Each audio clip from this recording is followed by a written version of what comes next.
La Cámara de Diputados aprobó en lo general la reforma al Instituto Federal de Acceso a la Información, el IFAI. La reforma establece que las resoluciones del instituto son definitivas e inatacables, pero da la posibilidad a la Consejería Jurídica de la Presidencia de presentar recursos ante la Corte en casos de seguridad nacional, estabilidad económica o cuando se transgredan los derechos humanos. El dictamen que elaboraron en comisiones el lunes pasado establecía que el director del Banco de México, el presidente de la Comisión Nacional de los Derechos Humanos y el titular de la PGR podrían negar la información a cualquier ciudadano en caso de que existieran motivos de reserva. Y para hablar sobre este tema me da gusto recibir en el estudio a Mariana Campos, coordinadora del programa de gasto público y transparencia de México Evalúa. Mariana, buenas noches. Buenas noches, Julián. Y muchas gracias. Pues bueno, tuvimos una semana interesante en el tema de transparencia. Los diputados, voy a usar la palabra, amagaron con poner toda una serie de candados a la propia actividad del IFAI, si bien también le estaban concediendo la autonomía constitucional, pero rectifican en parte al menos, o eso pareciera, es lo que te quiero preguntar, diciendo que solo va a ser la Consejería Jurídica de la Presidencia. ¿Cómo ves esta situación? Bueno, el martes sí creo que todos despertamos un poquito sorprendidos porque dentro de limitar las facultades del órgano que venía promoviendo el Senado, estaba esto de que las decisiones del IFAI pues dejarían de ser definitivas ante algunas figuras como tú lo has mencionado. Ante unos casos específicos. Y además iba a decidir la Corte. De todas formas no quería decir no se va a revelar la información, sino la Corte iba a ser la encargada. Así es. Creo que ahí nosotros nos sorprendimos porque se incluyen muchas figuras. O sea, se estaba hablando del Procurador General de la República, del consejero jurídico, del gobernador de Banco de México, del presidente de la Comisión de Derechos Humanos. Entonces, si tú ves estas figuras, pues representan a mucho de lo que es la administración, ¿no? Y donde además hay una zona de opacidad a veces muy grande. Digamos, no vamos a decir que el Banco de México es abierto a la transparencia, por ejemplo. Bueno, lo que pasa es que actualmente, al ser autónomo constitucionalmente, no estaba como sujeto obligado directo, exactamente. Pero otra cosa que nos preocupaban eran los temas, eran demasiado amplios.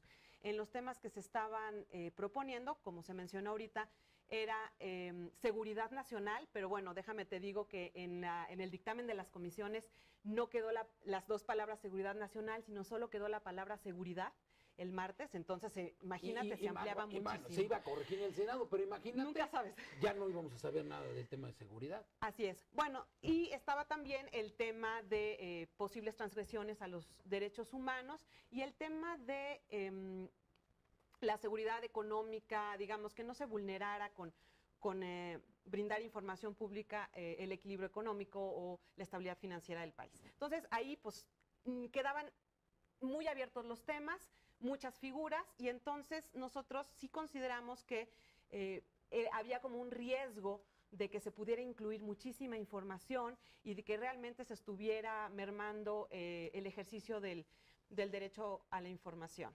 Entonces, actualmente se acaba de aprobar un adendum en donde queda nada más la figura del consejero jurídico y queda el tema de seguridad nacional. ¿Y entonces, cómo ves esto? ¿Sí funciona? ¿Tiene sentido?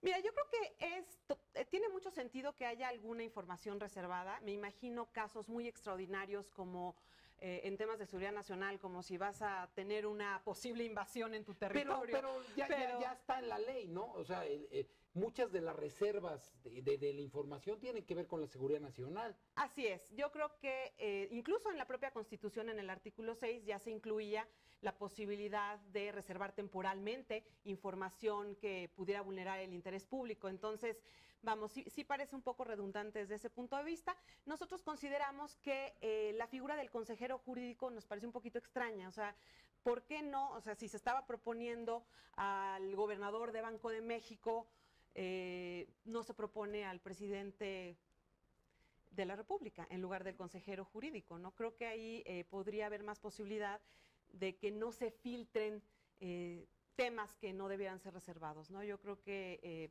finalmente el consejero jurídico es un abogado asesor del presidente, y de todas las dependencias federales podrían ahí, digamos, subir temas. Entonces yo creo que, vamos, finalmente podría haber sido el presidente de la República el que fuera el único que pudiera anteponer, ¿no? Hubiera dificultado. Y te planteo lo siguiente, ¿y por qué no? Digo, falta el Senado, tiene que regresar al Senado porque corrigieron su minuta. Así es. Esto es parte del proceso legislativo, pero ¿por qué no dejar al IFAI como una especie de tribunal de la transparencia y que ese instituto decida? Por otra parte, o sí necesitaba tener, aunque fuera algún tipo de control que además va a ejercer el Poder Judicial, eso hay que decirlo. Va a ser la Suprema Corte la que va a decidir si esa información que impugna el consejero jurídico es impugnable o no. No va a ser la Consejería Jurídica la que diga que sí o que no. Totalmente de acuerdo. Creo que ahí la clave va a estar mucho en cómo sea finalmente la regulación secundaria. O sea, ahí va a ser muy importante que estos casos verdaderamente se vuelvan la excepción y no la regla en estos temas, porque bueno, ahorita México está atravesando un momento difícil en el tema de seguridad pública, que hasta cierto punto pudiera incluso considerarse seguridad nacional, y no quisiéramos tener menos información de ese tema los mexicanos. Entonces va a ser muy importante cómo se diseña esa regulación secundaria, que como ya ves, en el tema educativo es como muy importante. El diablo está en los detalles, dice, el diablo está en los detalles, tú mismo lo has dicho. Entonces va a ser muy importante la adecuación del marco normativo en la práctica, de cómo finalmente se cambie la ley de acceso a la información pública, la propia ley orgánica del IFAI, y de cómo se diseñan esos criterios de impugnación, digamos, ¿no? ¿Cuál va a ser exactamente la manera de acreditar un caso ante la Suprema Corte de Justicia de la Nación? Se va a volver muy importante ese detalle. Y bueno, y digo, eso no lo sé porque hay que preguntarles a ellos, pero sospecho que en la Corte no han de estar aplaudiendo de felicidad, porque les van a dejar ahí una veta de asuntos que no necesariamente quieren cargar con la responsabilidad. Sin duda alguna. Esperamos también que los tiempos de resolución sean expeditos. Digamos que siempre el tiempo o la complejidad del proceso para el ciudadano, las organizaciones ciudadanas, son costos importantes que absorben en la práctica. A pesar de que este derecho es gratuito, pues bueno, en la práctica sí existen costos, ¿no? Y una de las grandes objeciones justamente para que se litigara el tema de la transparencia, para que se llevara a tribunales, tiene que ver justamente con esto, porque si calculamos los tiempos que tienen los tribunales, no se diga la Suprema Corte que tiene que ver asuntos de gran trascendencia, pues lo que pregunte hoy día uno, a lo mejor se lo van contestando dentro de 3 años.